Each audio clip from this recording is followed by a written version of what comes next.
Did you know that ships, significantly older than the pyramids, are lying dormant in the middle of the desert? But what were the mysterious sunboats of Abydos doing in the hot desert sand in the first place? What significance did these mysterious vessels have for the ancient Egyptians? And how did they manage to defy the scorching heat for thousands of years? Let's get to the bottom of these exciting questions together. But be warned, today's boat trip will not take us over some idyllic little river, but straight into the eerie world of the dead. Many an archaeological sensation is practically served to the researchers on a silver platter, but unfortunately the experts do not always manage to recognize the said silver platter as such. After a severe sandstorm swept through the area around Abydos in 1988, no one initially knew what the structures uncovered by the wind were. Blown into the light a good 1.5 kilometers from the ancient Egyptian royal tombs, the experts saw a formation of mud bricks for the first time, and dismissed them as unspectacular remains of a wall. In fact, it would take until 1991 before researchers realized that a priceless testimony to the past was hidden beneath their feet, and another 9 years before the 14 ships were finally correctly identified. But what on earth were so many ships doing in the middle of the hot desert sand in the first place? Was the arena still underwater during the time of the pharaohs? And were these possibly the remains of a royal fleet? Well, these were precisely the questions facing scientists from the universities of Pennsylvania, Yale, and New York in 2000. And since the ships were in a state that could be described as modest at best after all this time, it was impossible for the researchers to excavate them completely. In the same breath, however, the wood had been preserved well enough to at least allow the experts to take samples, and ultimately show them that they were dealing with relics almost 5,000 years old. Since the pyramids of Giza are thought to be around 4,500 years old, the ships were built several centuries before the stone colossi. The bottom line is that the 14 objects measured between 20 and 30 meters in length, and with their proud age, they also became the oldest known fleet of ships ever.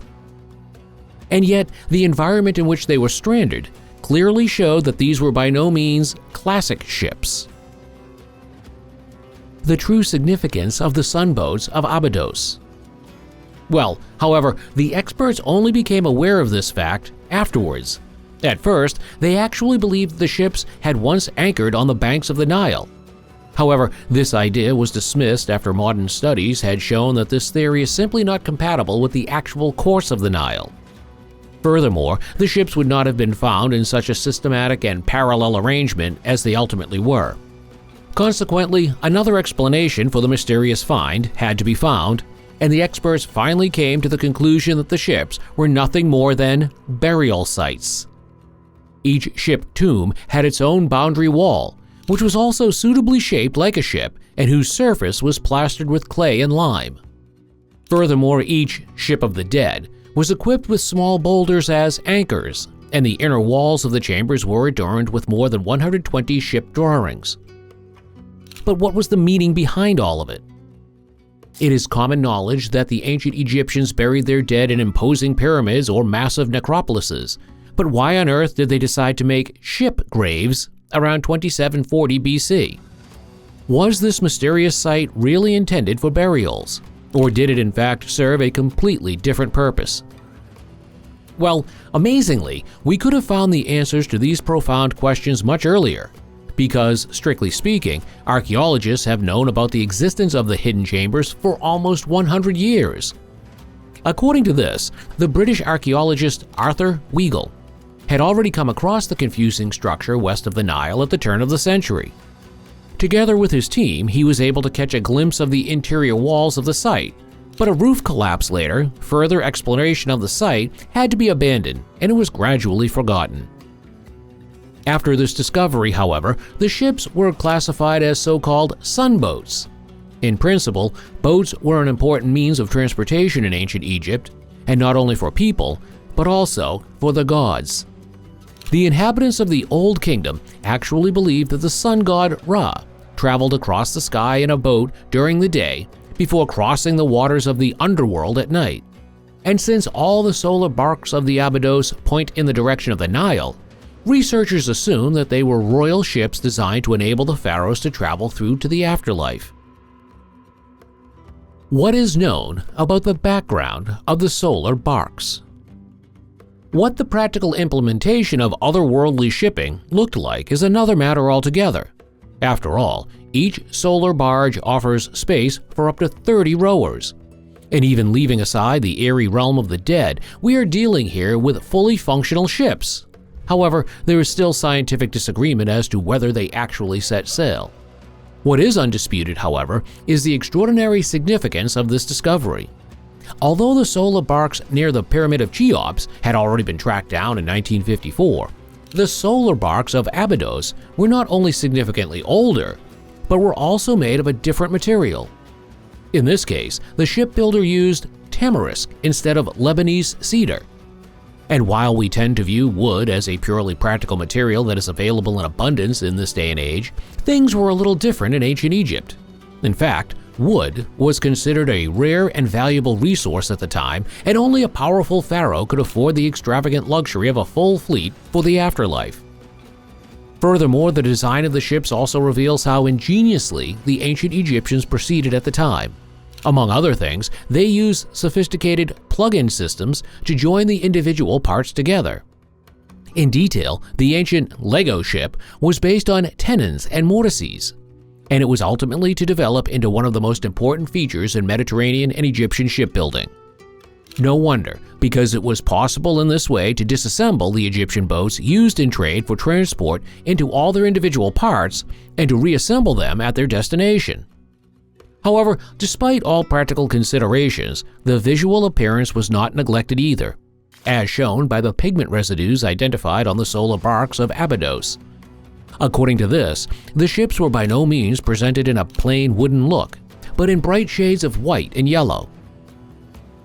And before the ship graves were swallowed up by the desert sand, the outer walls of the vaults were also covered with a bright plaster made of white limestone. This reflected the sunlight, which is why the graves must have looked like sparkling diamonds in the middle of the landscape. Incidentally, the corresponding technique was later used for the ostentatious cladding of the pyramids, even if not much of it remains today. The riddle of the pharaoh. Once the scientists had succeeded in uncovering the background to the construction of the ship and its original purpose, there was still another, not significantly insignificant question to be answered. Which pharaoh were the barges supposed to be accompanying into the afterlife? While many of the riddles surrounding the pharaohs remain unsolved to this day, the answer in this case was fortunately not far away. In fact, it was only about 1.5 kilometers away, in the ancient royal necropolis of el-Ka'ab. In the same breath, the ship graves are right next to Shenat el-Zabib, an enormous mud brick structure attributed to the pharaoh Kaskemaway. As the last king of the early dynastic period, Kaskemaway was in power until around 2740 BC. During his lifetime, the pharaoh succeeded in unifying Upper and Lower Egypt into a single empire and laying the foundation for a 500-year period of stability. When his times were somewhat less prosperous, Kaskemaway was finally buried in an extensive tomb complex measuring 70 by 12 meters, which, in addition to the actual burial chamber, also includes over 50 storage rooms.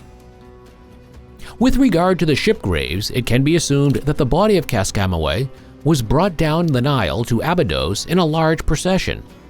Subsequently, the ships were sunk in the chambers near his tomb to ensure that they would occupy the king into the afterlife. And perhaps Kaskemaway did not travel alone. In fact, the solar barks of Abydos are not the only barks that have now been awakened from their millennia-long slumber. As already mentioned, there is also the solar bark of Khufu, which, at the time of its discovery, had been dismantled into more than 1,200 individual pieces. Apart from this, in 1969, experts managed to discover 19 boat burials in the city of Helwan, of which, however, only 4 were to be scientifically published. These and other similar finds show us how deeply belief in an afterlife was anchored into the consciousness of the Egyptians, and that we can look forward to seeing what unknown ship graves researchers will uncover in the future. And next time you go online, we would be happy to welcome you back to our channel. Please press your thumb and subscribe now so you never miss a new video from us again. See you soon!